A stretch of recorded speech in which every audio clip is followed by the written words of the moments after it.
এই দেখো ফ্রেন্ডস, আজকে আমি দেখো কি ধরেছি। আমি পুকুরে ক্যামেরা নিয়ে যাইনি, কারণ কিছুদিন ধরে মাছ বাঁধছিল না।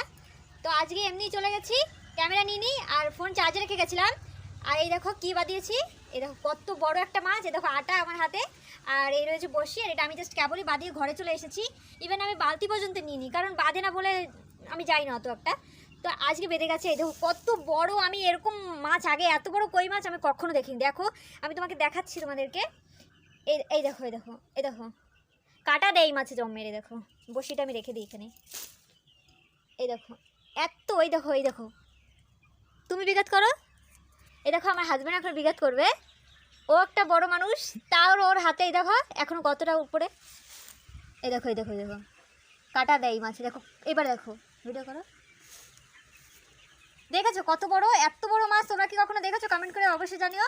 আমি তো আজকে প্রচুর খুশি, কারণ এত বড় মাছ আমি পুকুর থেকে তুলে উঠাতে পারছিলাম না। আর মাছের যেহেতু জলের ভিতরে অনেক শক্তি থাকে, আর আমি তো শক্তিতেই পারছিলাম। আমি কি মাছ বেঁধেছে দেখি, এত বড় একটা মাছ। এত বড় মাছ আমি ছাড়তে পারছি না বলে ওকে বললাম যে ছাড়িয়ে দিতে। মাছ ছাড়ানো নিয়ে আবার ঝগড়াও বেঁধে গেছে। দেখো কেমন গিলেছে, মোটে ছাড়ছে না। আর এই মাছ না অনেক শক্ত হয়, মুখটা বেশি শক্ত, তার জন্য এগুলো খোলা যায় না। আর মুখেও কাটা থাকে এই মাছের। আমি তোমাদেরকে আগে একটা ভিডিও দিয়েছিলাম এই মাছ ধরার, সেটা আমি বসি থেকে বাদিয়েছিলাম। এই দেখো কত বড়। এবার ছেড়ে দেবো এটাকে।